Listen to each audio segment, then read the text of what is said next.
MA final political science छठा प्रश्न पत्र भारतीय शासन एवं राजनीति इंडियन गवर्नमेंट एंड पॉलिटिक्स। आज का हमारा टॉपिक है भारत में निर्वाचन आयोग संगठन कार्य एवं भूमिका। The election commission in India organization functions and role. मित्रों, चुनाव व्यवस्था लोकतांत्रिक व्यवस्था का प्राण है। प्रत्येक शासन व्यवस्था में किसी न किसी प्रकार की चुनाव प्रक्रिया के महत्व को स्वीकार किया जाता है, किंतु निर्वाचन प्रक्रिया तथा उस प्रक्रिया का संचालन करने वाली मशीनरी लोकतांत्रिक व्यवस्था का बुनियादी आधार है। लोकतंत्र में ये महत्वपूर्ण नहीं है कि चुनाव होते हैं, अपितु इससे भी ज़्यादा महत्वपूर्ण यह है कि चुनाव किस भांति होते हैं, चुनाव कितने निष्पक्ष होते हैं और आम मतदाता का निर्वाचन व्यवस्था का संचालन करने वाले अभिकरण की निष्पक्षता और ईमानदारी पर कितना विश्वास होता है। चूंकि भारत एक लोकतंत्रात्मक शासन प्रणाली वाला देश है, जहां केंद्र, प्रदेश तथा स्थानीय स्तर पर आए दिन चुनाव होते रहते हैं। इन चुनावों के माध्यम से जनता अपने जनप्रतिनिधियों का चयन करती है, जनता शासकों पर नियंत्रण रखती है और सरकार को वैधता, औचित्यपूर्णता प्रदान करती है। नागरिक मताधिकार के माध्यम से ऐसी सरकार को बदल सकते हैं जो उनकी इच्छाओं का सम्मान नहीं करती। वस्तुतः भारत जैसे देश में निर्वाचन अप्रत्यक्ष रूप से लोकमत की अभिव्यक्ति है। अब हम बात करते हैं भारत में निर्वाचन आयोग संरचना एवं संगठन की। संवैधानिक प्रावधान देखते हैं। संविधान के अनुच्छेद 324 के अंतर्गत निर्वाचनों का निरीक्षण, निर्देशन और नियंत्रण करने के लिए निर्वाचन आयोग की स्थापना की गई है। अनुच्छेद 324 क्या कहता है कि निर्वाचनों का निरीक्षण, निर्देशन और नियंत्रण करने के लिए निर्वाचन आयोग की स्थापना की गई है। निर्वाचन आयोग में एक मुख्य निर्वाचन आयुक्त तथा अन्य उतने निर्वाचन आयुक्त होंगे जितने की राष्ट्रपति समय समय पर मनोनीत करे। मुख्य निर्वाचन आयुक्त तथा अन्य निर्वाचन आयुक्तों की नियुक्ति संसद द्वारा निर्मित किसी विधि के अधीन रहते हुए राष्ट्रपति द्वारा की जाती है। राष्ट्रपति निर्वाचन आयोग से परामर्श करके आयोग की सहायता के लिए ऐसे प्रादेशिक आयुक्तों की नियुक्ति कर सकता है जैसा कि आवश्यक समझे। अलग अलग प्रदेशों में निर्वाचन आयुक्तों की नियुक्ति, प्रादेशिक आयुक्तों में निर्वाचन आयुक्तों और प्रादेशिक आयुक्तों की सेवा की शर्तें और पदावधियां ऐसी होंगी जो कि राष्ट्रपति नियम द्वारा निर्धारित करे।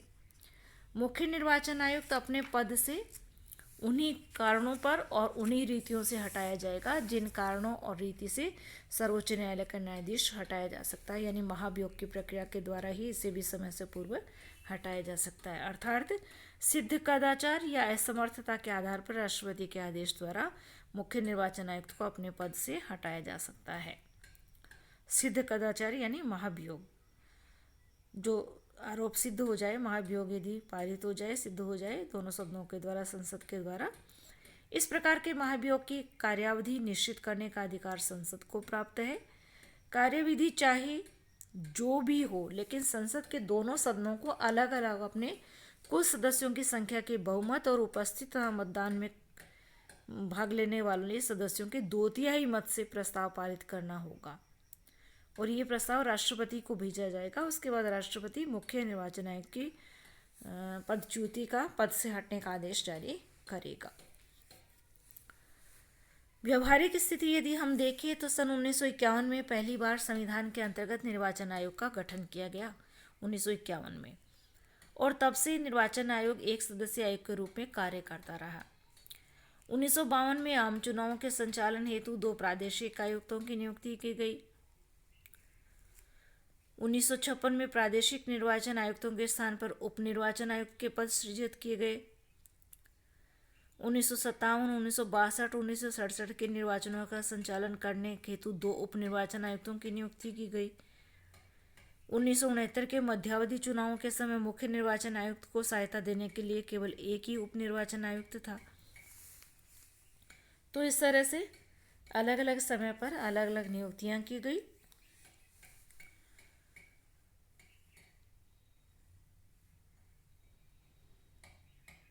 यदि हम इसकी और भी अधिक विस्तार से चर्चा करें 1966 में निर्वाचन संबंधी विधि में परिवर्तन करके ये प्रावधान किया गया कि मुख्य निर्वाचन आयुक्त में सन्निहित अधिकारों का प्रयोग उप निर्वाचन आयुक्त एवं आयोग के सचिव भी कर सकते हैं। 16 अक्टूबर 1989 को राष्ट्रपति आर वेंकटरमण ने निर्वाचन आयोग को व्यापक रूप देने के उद्देश्य से 2 निर्वाचन आयुक्तों की नियुक्ति की। ये अधिकारी एस धनोवा और पी.एस. सेंगल थे। धनोवा और सेंगल की नियुक्ति मुख्य निर्वाचन आयुक्त की सहायता के लिए की गई थी, यानी एक मुख्य निर्वाचन आयुक्त और 2 अन्य आयुक्त जो है। 2 जनवरी 1990 को राष्ट्रपति ने निर्वाचन आयुक्तों के रूप में धनोवा तथा सेंगल की नियुक्तियां रद्द कर दी, जिसके साथ में बहुसदस्यीय आयोग फिर एक सदस्यीय हो गया, यानी 2 बहुसदस्यीय आयोग जो बनाया गया था, यानी एक आयुक्त मुख्य निर्वाचन आयुक्त और 2 अन्य आयुक्त। अब पुनः ऐसा कर दिया गया कि एक आयुक्त मुख्य निर्वाचन आयुक्त रहेगा। दोनों चुनाव आयुक्तों की संसदीय चुनाव की पूर्व संध्या पर नियुक्ति की राष्ट्रीय मोर्चे के घटक तथा अन्य विपक्षी दलों ने आलोचना भी की थी। सत्ता संभालने के बाद प्रधानमंत्री विश्वनाथ प्रताप सिंह ने अपने पहले संवाददाता सम्मेलन में कहा था कि जिन परिस्थितियों में 2 चुनाव आयुक्तों की नियुक्ति हुई, सरकार उनकी समीक्षा करेगी। अब थोड़ी सी चर्चा करते हैं बहुसदस्यीय निर्वाचन आयोग की। यद्यपि निर्वाचन आयोग को बहुसदस्य बनाने के पूर्व अनुभव अच्छे नहीं रहे हैं, लेकिन एक बार फिर से केंद्र सरकार ने 1 अक्टूबर 1993 को एक अधिसूचना जारी करके निर्वाचन आयोग को बहुसदस्यीय बना दिया। इसके अनुसार आयोग में मुख्य चुनाव आयुक्त के अतिरिक्त 2 अन्य चुनाव आयुक्त भी होंगे।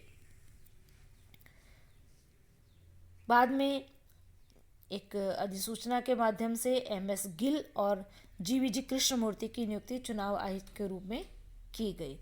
राष्ट्रपति ने केंद्रीय मंत्रिमंडल की सिफारिश पर चुनाव आयोग को बहुसदस्य बनाने की अधिसूचना जारी की।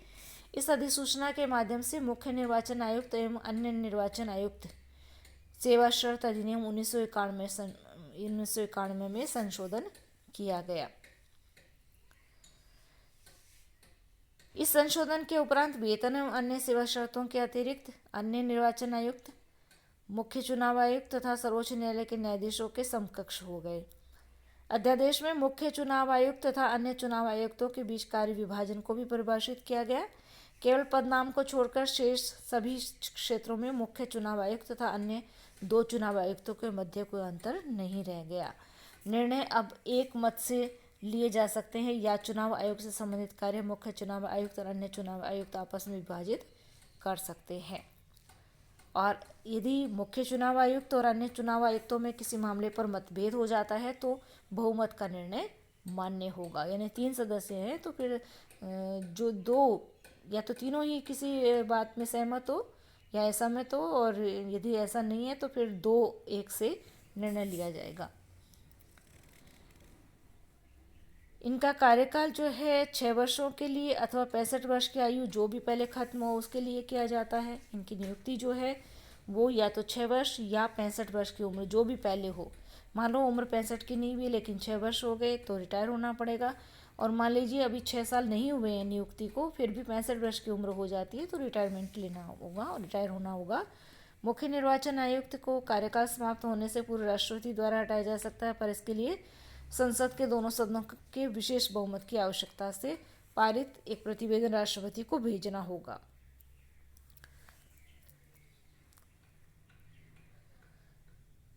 अब हम बात करते हैं, अभी हमने चर्चा की बहुसदस्य आयोग की, अब हम बात करते हैं चुनाव आयोग के कार्यों की। चुनाव आयोग कौन कौन से कार्य करता है। चुनाव आयोग का सबसे पहले कार्य होता है चुनाव तिथियों का निर्धारण करना। 28 अक्टूबर 2002 को गुजरात में चुनाव की तिथियों को लेकर राज्य सरकार व चुनाव आयोग के बीच उठे विवाद के संबंध में राष्ट्रपति द्वारा मांगी राय पर सर्वोच्च न्यायालय ने अपने निर्णय में गुजरात में चुनावों के मामले में चुनाव आयोग के पक्ष को सही ठहराया तथा कहा कि संविधान के अनुच्छेद 324 के तहत चुनाव कराने संबंधी फैसला करने का चुनाव आयोग का अधिकार संविधान के किसी अन्य छेद से बंधा हुआ नहीं है। यानी चुनाव की तिथियों का निर्धारण करने का कार्य अधिकार शक्ति जो है ये चुनाव आयोग की है। दूसरा कार्य है चुनाव क्षेत्रों का परिसीमन या सीमांकन करना। चुनाव आयोग का सर्वप्रथम कार्य चुनाव क्षेत्रों का सीमांकन होता है। प्रथम आम चुनाव में निर्वाचन क्षेत्रों का सीमांकन जनप्रतिनिधित्व अधिनियम 1950 के अंतर्गत राष्ट्रपति द्वारा जारी किए गए आदेश के आधार पर किया गया था, लेकिन ये व्यवस्था संतोषजनक नहीं पाई गई। अब संसद ने परिसीमन आयोग अधिनियम 1952 पारित किया। इस अधिनियम में ये प्रावधान है कि 10 वर्ष बाद होने वाली प्रत्येक जनगणना के उपरांत निर्वाचन क्षेत्रों का सीमांकन किया जाना चाहिए। तीसरा कार्य है मतदाता सूचियां तैयार करना। चुनाव आयोग के द्वारा लोकसभा या विधानसभा के प्रत्येक चुनाव या मध्यावधि चुनाव से पूर्व मतदाता सूचियां तैयार करवाई जाती है और इस कार्य के संपन्न होने पर ही चुनाव होते हैं। क्योंकि हम सभी जानते हैं 18 वर्ष की उम्र वाला प्रत्येक स्त्री पुरुष वोट दे सकता है। तो यदि मान लीजिए अभी चुनाव हुए, किसी के 18 वर्ष उम्र नहीं थी, उसका नाम मतदाता सूची में नहीं जुड़ा, अगले साल 2 साल बाद यदि वो 18 का हो जाता है तो उसका नाम जुड़ना चाहिए। तो इस तरह से मतदाता सूचियों को अपडेट किया जाता है। चौथा कार्य है राजनीतिक दल एवं आयोग। राजनीतिक दल विधि के अधीन निर्वाचन आयोग के साथ पंजीकृत है। आयोग उन पर सामयिक अंतरालों पर संगठन संबंधी निर्वाचन करवाने हेतु जोर देकर उनके कामकाज में आंतरिक दलीय लोकतंत्र सुनिश्चित करता है। निर्वाचन आयोग के साथ इस प्रकार पंजीकृत राजनीतिक दलों को निर्वाचन आयोग अपने द्वारा निर्धारित मानदंडों के अनुसार साधारण निर्वाचनों में राजनीतिक दलों के मतदान प्रदर्शन के आधार पर राज्य एवं राष्ट्रीय स्तर की मान्यता प्रदान करता है। यानी कौन सा दल राष्ट्रीय स्तर का है राजनीतिक दल, कौन सा राजनीतिक दल राज्य स्तर का है, क्षेत्रीय स्तर का है, तो इसकी मान्यता प्रदान करने का कार्य भी चुनाव आयोग करता है।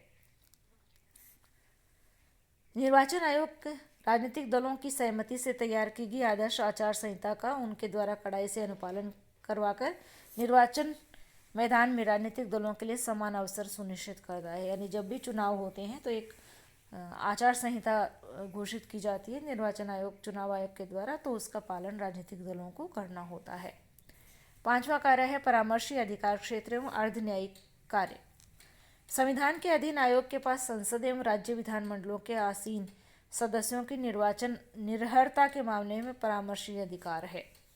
निर्हरता का अर्थ है कि क्या अब वो सदन की सदस्यता की योग्य हैं या उनमें वो योग्यता अब नहीं रही है। मान लीजिए कोई सदन का सदस्य है लेकिन बाद में उसकी योग्यता में कमी आ जाती है, तो फिर उसका निर्णय करने में जब निर्णय किया जाता है तो परामर्शी अधिकार चुनाव आयोग का भी है, वो परामर्श दे सकती है। इसके अतिरिक्त निर्वाचनों में भ्रष्ट आचरण के दोषी पाए जाने वाले व्यक्तियों के मामले जो कि उच्चतम न्यायालय एवं उच्च न्यायालयों के समक्ष प्रस्तुत किए जाते हैं, उनमें भी आयोग की राय जानने के लिए कि क्या ऐसे लोगों को निर्धारित किया, मतलब उनके अयोग्य कर दिया जाए, और यदि हाँ तो कितने समय के लिए, इस संबंधी आयोग को संदर्भित किए जा सकते हैं। यानी चुनाव आयोग से परामर्श न्यायालय द्वारा भी लिया जा सकता है। ऐसे सभी मामलों में आयोग की राय जो राष्ट्रपति या राज्यपाल यथा मामला जिन्हें ऐसी राय प्रस्तुत की जानी है पर बाध्यकारी होते हैं। छठा कार्य न्यायिक समीक्षा का। आयोग के निर्णयों को भारत के उच्च न्यायालय और उच्चतम न्यायालय में उचित याचिका द्वारा चुनौती दी जा सकती है। लंबे समय से चली आ रही परिपाटी और अनेक न्यायिक घोषणाओं के द्वारा यदि एक बार निर्वाचनों की वास्तविक प्रक्रिया शुरू हो जाती है तो न्यायपालिका मतदान के वास्तविक संचालन में हस्तक्षेप नहीं करती। एक बार मतदान समाप्त हो जाने एवं परिणाम घोषित हो जाने पर आयोग किसी परिणाम का पुनरीक्षण स्वयं नहीं कर सकता है।